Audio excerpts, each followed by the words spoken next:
Okay, General Chemistry Podcast 6.2. Now we're going to be looking at the empirical gas laws. So this is going to be describing quantitatively the functions and the actions of gases. But before we can do that, what does empirical mean? Well, empirical, this is all information that is gathered from data or from experiment. So these are actual experiments that were done at one point, physical data gathered, quantitative data gathered. And what it showed is that gases have very distinct relationships between different qualities, and we're going to be quantifying those and looking at them. And the first one we're going to look at is Boyle's law. And this has to do with the fact that gases can be compressed or they can be squeezed while liquids and solids are incompressible. So this is way back into podcast 1 when we talked, or not podcast 1 specifically, but unit 1 when we talked about phases of matter. So gases can be squeezed down while liquids and solids are incompressible. And what Boyle's law says is that pressure and volume are inversely related at a constant proportion. So if we're looking at this on an XY plot or on a chart, we're going to say that pressure is on the y-axis and volume is on the x-axis. And what this means is that as I have a high pressure, I'm going to have a very low volume. So this is low. So at a high pressure, I'm going to have a very low volume. So I'm way down here. At a very low I'm up here.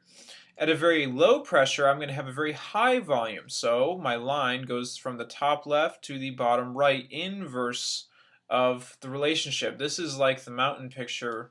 So back in the first podcast when you had altitude, V, pressure, and as your altitude increased, your pressure decreased. So this happens opposite of one another. Very high pressure means a very low volume, okay? Mathematically, we can represent this as PV equals K, where P equals the pressure in atmospheres, and that's important. We need to set our standards. And V equals volume in liters, and K is called a proportionality constant. And what this says is that this changes at a specific ratio, or it changes at a specific rate. And because this relationship here, this PV rate is constant, you can solve for a new volume and pressure, much like molarity. So if pressure and volume of one system are equal to K, and pressure and volume of another system are also equal to K, that means we can set pressure and volume of one equal to pressure and volume of two. And this is what we're going to be using most of the time. So I want you to skip over to page 4, and we're going to look at an example 1. So I'm on the bottom of page 4 now. It says a balloon at sea level has a volume of 1.5 liters, and if the balloon's maximum volume is 2.5 liters, what pressure in an atmosphere will cause the balloon to pop? So this is a Boyle's law question because I have a volume here and a volume there, and then it's asking about the pressure relationship. Remember what I said about sea level? We know that P1 at sea level is equal to 1 atmosphere. Okay, so if we're looking at a relationship P1 V1 equals P2 V2, I've got P1, I've got V1 and V2. I'm looking for P2, so this is going to arrange as P1 V1 over V2 equals P2, just like your molarity question, M1 V1. So P1 gives us 1 liter, or I'm sorry, not 1 liter, 1 atmosphere. Gotta get my units right. And the initial volume is 1.5 from the question, and this gets divided by my new volume, 2.5 liters. This is the final volume. This is the maximum I can have. So looking at this, we know that liters cancel out, and I end up with a pressure of 0.600 atmospheres. So that tells me once I reach this pressure, my volume is going to exceed the maximum capable of the balloon to hold. So this is the pressure at which my balloon is going to pop. And we can change this to torr, millimeters of mercury, whatever we want. It doesn't really matter as long as we keep track of our units while we're solving the question. The next empirical law that we're going to look at is Charles' law. And Charles' law says that temperature affects, the volume of a gas. Temperature affects volume of a gas, and it's because of the KMT, or the kinetic molecular theory, right? If gases are moving faster and faster, they need more room to spread out from one another. So as we increase the temperature, the volume is going to increase. So Charles' law says that the volume of any gas at constant pressure, so we're keeping pressure neutral, so this is like multiplying by 1, it is directly proportional to the absolute temperature, and absolute temperature is in Kelvin. So we're looking at this relationship now, V equals BT, where V is the volume, temperature in Kelvin, and B is another proportionality constant. So V and T are going to change in a ratio with this B number. Like on the last slide, we saw that temperature is always given in Kelvin, and that's extremely important because this is an absolute temperature. It's not on a relative scale. And because the relationship is constant, we can perform calculations again if the volume of one is equal to the temperature, if the volume divided by the temperature is equal to B. So all I did was rearrange. Remember, your gas law says V equals BT. Solving for B gives me this V over T, and we can put that V over T again, and we're going to be using this guy. So again, I need you to turn one page over. We're going to look at example 2 now. It says the total oxygen volume in a container at 1 atmosphere is 21 degrees, so T1, and 785 liters, so this one would be V1. What would the volume of oxygen be if the temperature were 28 degrees? So this is T2. Don't let the pressure throw you off. All this is saying is that we're at this pressure. It's not changing, right? It's just, this is constant pressure, so nothing has changed about pressure. The only thing that's changing is the volume versus the temperature. So if we're trying to solve, we're using V1 over T1 equals V2 over T2, looking with this being a proportionality constant in the middle.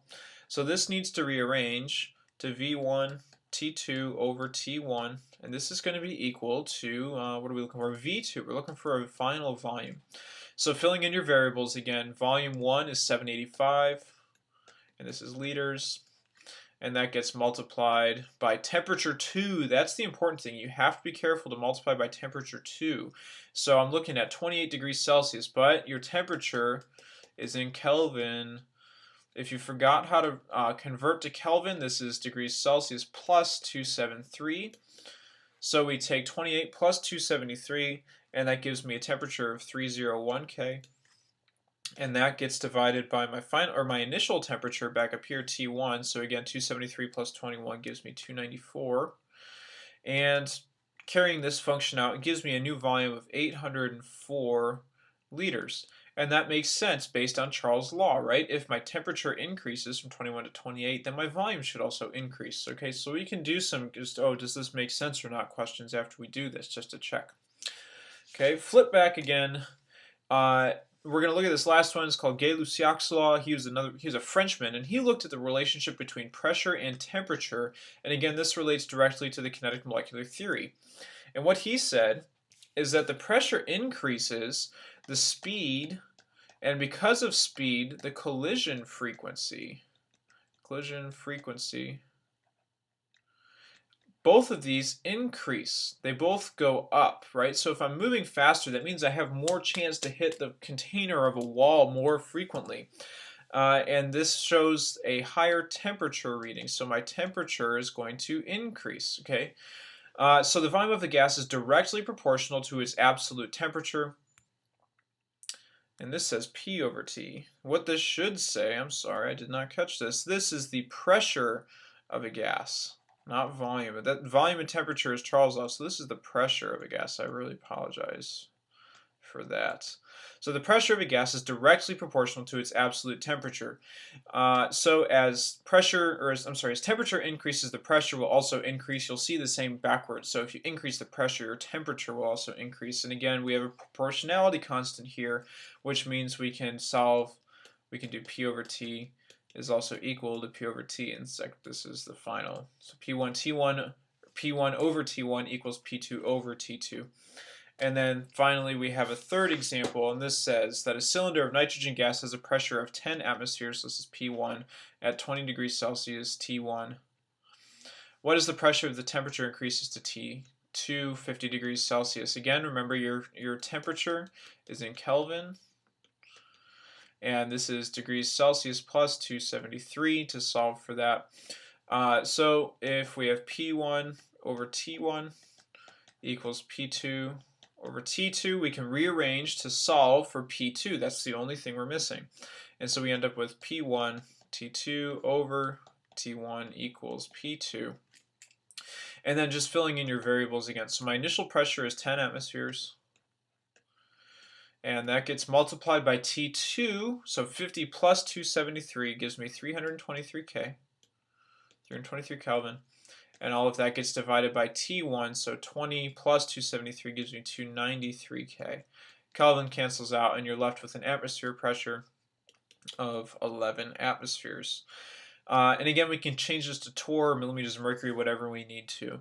So I went through this real quick, but really all of this is following the same rules as the molarity, and everything is in a ratio of one to another. So be able to read these questions and see what it's asking for, what is staying constant and what is changing, and that'll give you which gas law to use. So we've got Boyle's law, which looks at the pressure volume inverse relationship, Charles' law, which is the volume temperature direct relationship, and Gay-Lussac's law, which says that pressure and temperature also have a direct relationship. So again, you've got some critical thinking questions that you need to do, and there are some reading in the text and some textbook questions that will help you out, and there's a worksheet again at the back of the packet that will help you with this. So again, rewind, slow this down a little bit, look at the information, then you can ask questions in class as you're working on these problems.